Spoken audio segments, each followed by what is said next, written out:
माधव सुबह सुबह अपनी रिक्शा को लेकर रेलवे स्टेशन पहुंचा, पर शाम तक कोई भी सवारी उसकी रिक्शा पर बैठने को तैयार नहीं थी। बड़ी मुश्किल से 2-3 सवारियां ही मिली थी। आज भी मुश्किल से 2-4 लोग ही मेरे रिक्शा पर बैठे हैं।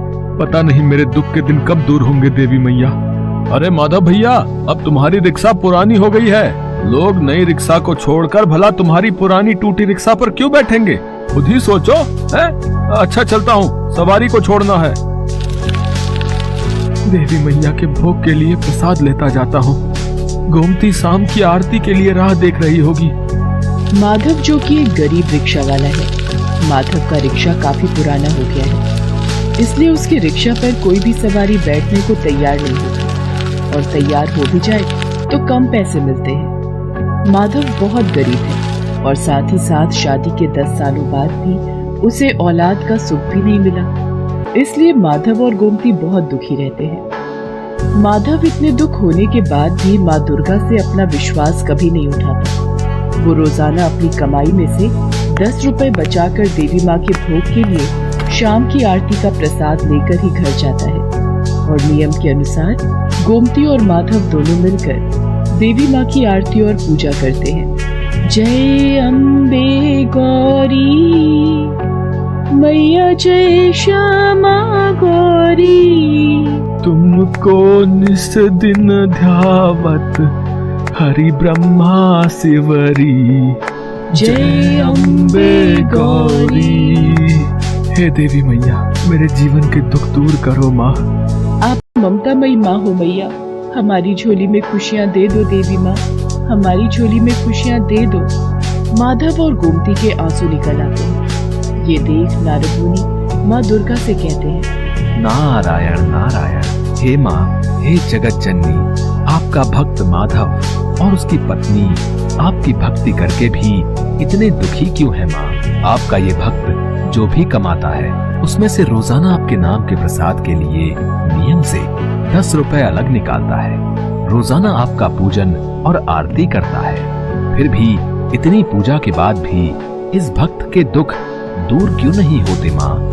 देवर्षि नारद, कई बार मनुष्य के पिछले कर्म उसके दुखों का कारण बनते हैं, पर माधव ने मुझे सच्चे हृदय से पुकारा है और मैं अपने भक्तों की पुकार अवश्य सुनती हूँ। आपके कहे अनुसार मैं अपने भक्त की सहायता अवश्य करूँगी, पर इसके लिए मुझे माधव की परीक्षा लेनी होगी। नारायण नारायण, आपकी महिमा अपार है जगदम्बे मैया। माधव रोजाना की भांति रेलवे स्टेशन पर सवारी की प्रतीक्षा कर रहा था। तभी, ओ भैया, जरा मुझे मेरे पते पर छोड़ दोगे? मेरा बटुआ कहीं गिर गया है और मेरे पास पैसे भी नहीं है। माफ करो माता जी, इतनी धूप में पैसे की सवारी छोड़कर तुम्हें छोड़ने थोड़ी जाऊंगा। पागल समझा है क्या? वो सामने माधव रिक्शा वाला खड़ा है, वैसे भी उसे कोई सवारी नहीं मिलती, वो तुम्हें छोड़ देगा। क्या हुआ माँ जी? बेटा, मुझे इस पते पर जाना है, क्या तुम मुझे छोड़ दोगे? तुम्हारी बड़ी मेहरबानी होगी, पर मेरा बटुआ कहीं खो गया है। तुम्हें देने के लिए मेरे पास पैसे नहीं है। क्या तुम बिना पैसों के मेरे पते पर मुझे छोड़ दोगे? हाँ हाँ माता जी, पैसों की कोई बात नहीं, आप परेशान मत हो। आप मेरी रिक्शा पर बैठ जाओ, मैं आपको इस पते पर छोड़ दूंगा। वैसे भी मुझे अभी कोई सवारी तो मिल नहीं रही है, मैं खाली ही खड़ा हूँ, इसी बहाने आपको ही छोड़ देता हूँ।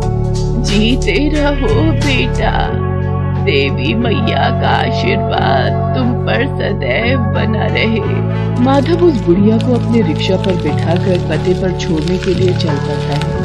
रास्ते भर गर्मी और धूप में माधव को पसीने भी आ रहे थे और धूप भी बहुत तेज थी। बेटा, बस रिक्शा को यहीं मंदिर के पास रोक दो। ठीक है माँ जी। बेटा, तुम बहुत अच्छे हो।